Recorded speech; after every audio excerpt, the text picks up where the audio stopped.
और आज जिस तरह आप सब जानते हैं कि तकरीबन काफी दिन हो चुके हैं, जो डेली वेजर्स हैं वो लगातार अपना प्रदर्शन जो है वो कर रहे हैं, चाहे वो अलग अलग इलाके या अलग अलग डिपार्टमेंट है। सभी अपनी तरफ से कोशिश ये कर रहे हैं कि जो डेली वेजर्स की पिछली कई सालों से 25 से 30 सालों से जो एक अपनी रेगुलर होने की जो मांग है, जो पक्के होने की मांग है, उसको लेकर जो है काफी बार उन्होंने प्रदर्शन किया है और अपनी पेंडिंग वेजिस को लेकर जो है प्रदर्शन किया है। लेकिन आज हम जिस मुद्दे पर हम ये डिबेट रख रहे हैं, आज हम खास फोकस जो है, क्योंकि डेली वेजेस की हमने पहले भी कई डिबेट्स की हैं, जिस तरह से गवर्नमेंट की बनाई हुई जो कमेटी है उसके बारे में भी हमने बातचीत की है, और जो सत्ता पक्ष की जो पार्टी की जो कमेटी है बीजेपी की, जो उन्होंने डेली वेजेस के लिए जो एक अपनी कमेटी जो कॉन्स्टिट्यूट की थी, उसमें भी हमने अलग अलग तरह से बात करके, जैसे श्यामलाल शर्मा जी से बात की थी, और हर माध्यम से कहीं ना कहीं आवाज जो है और कमेटी उनकी क्या कार्य कर रही है उस पर भी पूरी जो है जोर डालने की कोशिश की थी। लेकिन आज इन सभी डिबेट्स में कहीं ना कहीं एक अछूता डिबेट रह जाता है, जिसमें लैंड ओनर्स का कहीं ना कहीं ज्यादा जिक्र नहीं हो पाता। हालांकि जब हम डेली वेजर्स की बात करते हैं तो उसमें हर एक वर्ग का डेली वेजर जो है, चाहे वो डेली वेजर हो, कैजुअल वेजर्स हो, नीड बेस हो, आईटीआई हो, सीपीआई वर्कर हो, लैंड ओनर्स भी आते हैं। बट कहीं ना कहीं लैंड ओनर्स की बात जो है इतने खुलकर नहीं हो पाई है। तो आज हम थोड़ा सा फोकस ये करेंगे कि जो लैंड ओनर्स की बात है उस पर हम थोड़ा सा ध्यान डालने की कोशिश करेंगे। और इसी पर हमारे साथ चर्चा के लिए जुड़े हुए हैं पहले तो जम्मू से जो ऑल कैजुअल और जो डेली वेजेस के जो आईटीआई सीपीआई वर्कर और लैंड ओनर्स को जो बैनर जो है जो डील कर रहा है, उसमें जनरल सेक्रेटरी हैं बानू प्रताप जी। बानू जी, आपका बहुत बहुत शुक्रिया है समय देने के लिए। थैंक यू हरमीत जी। और उसके बाद हमारे साथ माफ कीजिएगा, श्रीनगर से हमारे साथ सजाद अहमद परे जी जुड़े हुए हैं, जो श्रीनगर में अपनी एक मुहिम को, जो डेली वेजर्स कैजुअल लेबर्स को साथ इकट्ठा करके चल रहे हैं, ताकि सरकार तक आवाज जो है पहुंचाई जा सके। इसके साथ हमारे साथ एक और तीसरा गेस्ट जो है जो जुड़ने कुछ देर में वो भी जुड़ जाएंगे, जो कुछ चीजें जो है लैंड ओनर्स की लिए उस पर जो है वो खुलासा करेंगे हमारे साथ। तो इसलिए हम डिबेट को थोड़ा सा बढ़ाते हुए आगे चलते हैं। तो बानू जी, सबसे पहले सवाल मेरा आपसे रहेगा कि जिस तरह से आप आईटीआई सीपीआई वर्कर और लैंड ओनर्स का जो बैनर जो आप चला रहे हैं, इसमें अभी कई कमेटीज जो बनाई गई हैं, चाहे अगर हम बोले तो डिवकॉम की तरफ से कमेटी बनाई गई है, एलजी मनोज सिन्हा की तरफ से कमेटी बनाई गई है, और सत्ताधारी पक्ष बीजेपी की तरफ से भी जो कमेटी बनाई गई है। कई मीटिंग्स भी आपकी जो हुई है, जिसमें श्यामलाल शर्मा जी के साथ आपके साथ 2 बार मीटिंग्स हुई है। तो मैं चाहूंगा थोड़ा सा उस पर रोशनी डालें कि आखिर क्या बातचीत जो है डेली वेजर्स को लेकर और खासकर लैंड ओनर्स को लेकर क्या बातचीत चल रही है कमेटी को लेकर। हरमीत जी, सबसे पहले तो मैं आपका शुक्रिया करता हूं। और जहां तक भी ये आपने आज ज्यादा डिबेट रखे कि लैंड डोनर के बारे में, जो लैंड केस है, ये मैं अपने पीएचई की बात करूंगा और बाकी डिपार्टमेंटों में है। पंचायती राज में लैंड केस है, हॉस्पिटल में लैंड केस है, एजुकेशन डिपार्टमेंट में लैंड केस है। मैं पीएचई की बात करूंगा। जब ये लैंड केस का एक तो इनसे सरकार ने एक तो इनके साथ धोखा किया था बहुत बड़ा, इनसे जमीन भी ले ली, जमीन के नाम पे इनसे डोनेट कर ली, इनके लिए आज तक जब हमारा बैनर जब बनाया गया था, उस बैनर के दौरान हमने एक मुहिम चलाई थी, जब हमारी स्ट्राइक लगी थी 2016 और 17 में। तब तक लैंड केस ने, तब तक मैं जम्मू की बात कर रहा हूँ, जम्मू के लैंड केस ने हमारे पीएचई डिपार्टमेंट ने 2016 से 17 तक कभी वेजेस ली नहीं थी। सरकार ने इनकी जमीन भी ले ली थी और इनको जमीन के नाम पे इनके साथ सबसे बड़ा खिलवाड़ और धोखा किया गया था कि इनको एक मुलाजिम लगाया जाएगा, और ना तो मुलाजिम ना ही तो इनको वेजी दी गई। और इनकी जमीन में जीएसआर भी बनाए गए, ट्यूबवेल्स भी बनाए गए, वाटर सप्लाई स्कीमें जो थी वो बनाई दी गई। लेकिन इनका घर का जो एक मुलाजिम था वो एक लगाया गया, लेकिन विदाउट वेजेस, जिसका कभी कोई खाता नहीं था गवर्नमेंट के पास, किसको वेज दी जाए या नहीं दी जाए। जब 2016 में जब हमारे 17 में कमिश्नर सेक्रेटरी संजीव वर्मा जी थे जम्मू के पीएचई के, तो उस टाइम हमने उनको बताया गया कि एक क्लास ऐसी है लैंड केस में जिसमें आज तक इसमें हमारे चीफ इंजीनियर साहब उस टाइम राजीव गुंडोत्रा जी थे, पहली दफा हमने इंप्लीमेंट करी और पहली दफा लैंड केस ने जो था वेजेस ली थी, जिसमें हमारे साथ टाइम के जो जम्मू के जो लैंड केस के वर्कर थे वो भी हमारे साथ थे। टिकरी के लड़का था सुभाष जो लैंड केस को है उस टाइम डील कर रहा था, वो हमारे साथ गया। उन्होंने खुद बोला कि हमने जब उनको पहली दफा 2017 में जब उनको वेजी दिलवाई गई थी, उस दिलवाने के बाद लैंड केस को आज जो है एक स्ट्रीम लाइन पे लाया गया। आज उनको भी जो वेजेस है जम्मू में पर मंथ जी दी जाती है। और दूसरी बात, एक सरकार ने जो SR 520 निकाला था, उसमें लैंड केस एक निकाला था कि एक कनाल तक जिसने दी होगी उसको परमानेंट किया जाएगा। लेकिन इनको तो उसी टाइम परमानेंट कर देना चाहिए था लैंड केस को, कि जिस टाइम इन्होंने अपनी जमीन दी थी, करोड़ों रुपए की जमीन इन्होंने देकर एक क्या नौकरी पाई। इनके साथ एक धोखा किया गया। ये धोखे के लिए सरकार ने इनके साथ जो कमिटमेंट की गई, कहीं ना कहीं बानू जी आप ये चीज मानते हैं कि जो डेली वेजर्स और जो लैंड ओनर्स हैं इसमें कहीं ना कहीं फर्क है? क्योंकि चाहे हम उनको डेली वेजर्स की तौर पे ही लेते हैं, लेकिन एक डेली वेजर्स वो है जो नौकरी कर रहे हैं, अपनी सेवा जो है वो डिपार्टमेंट को दे रहे हैं। लेकिन एक ये लैंड ओनर्स एक ऐसा वर्ग है जिन्होंने नौकरी भी की और तकरीबन अगर मैं गलत नहीं बोलता तो 15 से 16 साल उन्होंने बिना तनख्वाह लिए हुए नौकरी की और उसके बाद अपनी जमीनें भी जो है वो सरकार को दी है। तो कहीं ना कहीं इनके साथ अगर देखा जाए तो दोहरी तरह से इनके साथ धोखा हुआ है, जहां पर इनसे जमीन भी इनकी ली गई, नौकरी के लिए भी ये अपनी जमीन पर चौकीदार बन गए और उसके बाद नौकरी का सपना भी इनको दिखाया गया और नौकरी करवाई भी की, ली भी की इनसे, लेकिन इनसे पैसे इनको नहीं दी गए। सजाद जी, मैं इस पे आपका सर एक थोड़ा सा मैं जानना चाहूंगा विचार कि आप श्रीनगर में भी तकरीबन, अगर मैं गलत नहीं बोल रहा हूं तो 800 के करीब जो है लैंड ओनर्स जो है वो पाए जाते हैं इसमें। हरमीत जी, एक्चुअली मामला ये है कि इस वक्त अगर हम बात करेंगे महकमा पीएचई की तो 850 के करीब महकमा पीएचई में डेली ये जो लैंड ओनर से काम कर रहे हैं। बाकी डिपार्टमेंट, हेल्थ डिपार्टमेंट है या हॉस्पिटल डिपार्टमेंट है या रूरल डेवलपमेंट है, जिन्होंने पंचायत के लिए अपनी जमीन दी है, उसमें इंफ्रास्ट्रक्चर भी कायम किया गया है।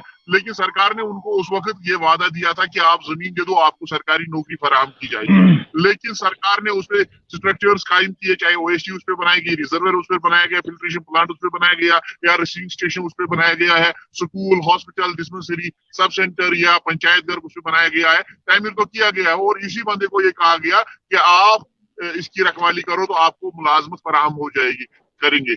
लेकिन एक तो जमीन उनकी ले ली गई, लाखों की कीमत की जमीन उनसे ले ली गई, एक तो वो, दूसरा उनको चौकीदारी का काम सौंपा गया और उस चौकीदारी का काम सौंपने के बाद उनसे उनकी तनख्वाह वागुजार नहीं की गई। और बहुत सारे ऐसे भी लोग हैं महकमा पीएचई के, अगर हम 850 लोग ऐसे हैं जो इस वक्त काम कर रहे हैं, उनकी माहाना तनख्वाह तो मिल रही है, कलील तनख्वाह मिल रही है। जो वादा उनसे किया गया था कि आपको रिन्यूअल किया जाएगा, आपको मुस्तकिल मुलाजमत फराहम की जाएगी, वो तो उनको नहीं दी गई है। और ऐसे भी लोग हैं जिन्होंने जमीन दी है, वो 1000 के करीब है, जो जिनका अभी ऑर्डर भी इशू नहीं किया गया है। सरकार ने उनसे म्यूटेशन ले ली है जमीन की, इंतकाल उनका जमीन का हो गया है सरकार के नाम पे, लेकिन उनको आज तक न तनख्वाह दी गई है, न उनके हवाले से कोई ऑर्डर इशू किया गया है। ये सरासर नाइंसाफी है। दो किस्म के यहाँ पे जो है मुलाजिम है, आरजी मुलाजिम है।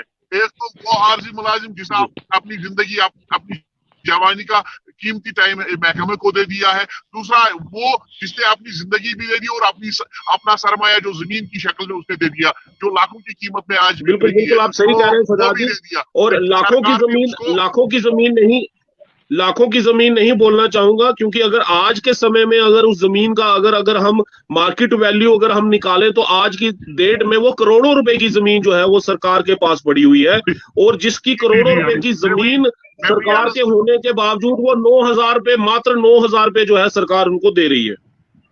जी जी, मैं वही अर्ज कर रहा हूँ। लेकिन सरकार ने ना इनकी सर्विसेज को देखा, ना इनकी जमीन की तरफ देखा। सरकार ने वही तानाशाही इख्तियार की हुई है जो आज से पहले कई बार वो कर चुके हैं। सरकार इनके हवाले से कोई संजीदा नहीं है और ना ही डेली वेजर्स, कैजुअल लेबर्स के हवाले से संजीदा है। सरकार को चाहिए, अगर उन्हें स्ट्रक्चर्स खड़ा किए हैं तो कितने जमीन पे खड़ा किए। अगर सरकारी जमीन पे कोई बंदा एनक्रोचमेंट करता है, उस पर कंस्ट्रक्शन करता है, तो दूसरे दिन सरकार आ जाती है, उसको डिमोलिश करती है। लेकिन सरकार तो खुद यहाँ पे वायलेशन कर रही है। सरकार एक बंदे से जमीन हड़प रही है, तो उस पर स्ट्रक्चर भी कायम किया जा रहा है। और जब यही बंदा फिर किसी जब ये तंग आ जाता है, रखवाली भी करता है, और यही बंदा जब तनख्वाह का मुतालबा करता है तो इसके खिलाफ FIR लग जाता है। जब ये बोलता है कि जनाब मैं अपनी जमीन वापस लेने जा रहा हूँ, आप अपना स्ट्रक्चर बंद कर दीजिएगा, तो इसके खिलाफ FIR भी लगता है। ये कहाँ का इंसाफ है? एक बंदे से आप जमीन भी लोगे, उसे आप काम भी लोगे, ना आप उसको उजरत दोगे, ना उसका ऑर्डर जो उसके साथ वादा किया है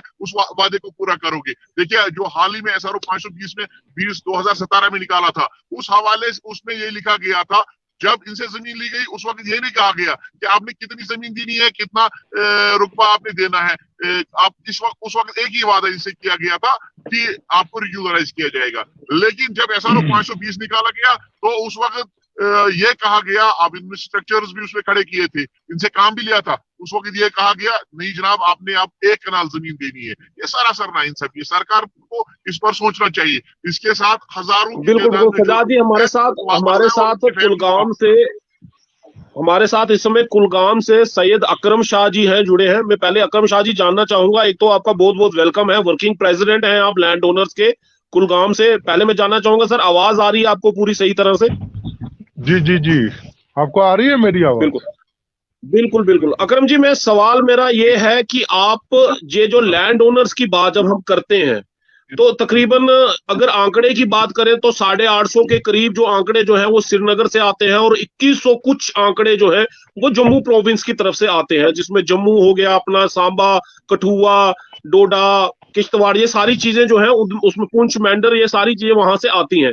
आपको क्या लगता है ये 3000 के करीब जो लैंड ओनर्स की जो जमीन है, जिसमें 1 कनाल की जमीन भी सरकार ने ली हुई है और 1 कनाल से कम की जमीन भी जो है वो सरकार के पास है, क्या आपको सही लगता है कि एक जमीन भी अपनी दे देनी और नौकरी भी आपने 15-16 साल जो है सरकार से बिना कोई वेजिस लिए हुए की गई है, और आज जो करोड़ों रुपए की जमीन जो सरकार के पास है उसमें आप सिर्फ 9000 रुपए जो है आपको दिए जा रहे हैं, और जो सपना आपको दिखाया गया था नौकरी का कि आपको पक्का किया जाएगा आपके घर का, कहां तक सही सरकारों के, चाहे पुरानी सरकारों की कितना दोष देते हैं उन पुरानी सरकारों पे जिन्होंने आपके साथ इस तरह से खिलवाड़ किया आपकी जिंदगी के साथ?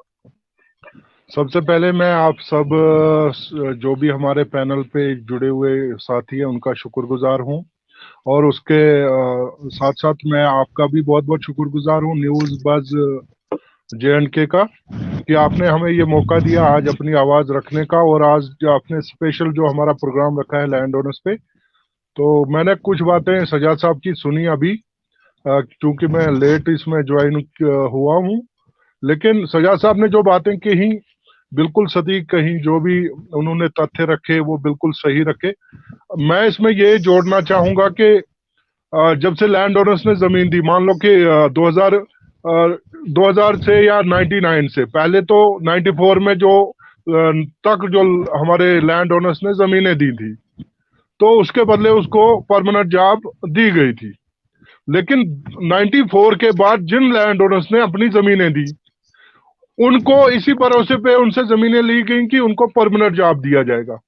लेकिन उस दौरान क्या होता है, आजकल जो हमारी साबका गवर्नमेंट रही है यहाँ पे सिविल सरकारें, उन्होंने आजकल करते करते हमारे 10 से 15 साल ले लिए फ्री ऑफ कॉस्ट बिना किसी ऑर्डर के।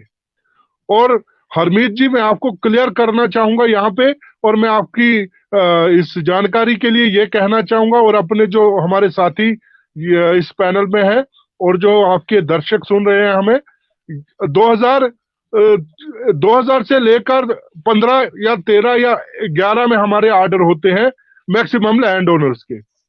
आप देखें 239 है 2005 का सर्क्यूलर है, 239 है डेटेड 2005, जबकि तब की सरकार तमाम डिपार्टमेंट से ये पूछती है कि आपके लोग कितने काम करते हैं आपके डिपार्टमेंट्स में और आपकी नीड क्या है वहां पे। इस सर्क्यूलर का जो मेन जो मुद्दा था उसमें हमारे जो लैंड ओनर्स उस दौरान जमीनें देते हैं, 2005 का जो ये सर्क्यूलर है बदकिस्मती से जाते जाते 2011, 2012, 2013, 14 और 15 में हम पे लागू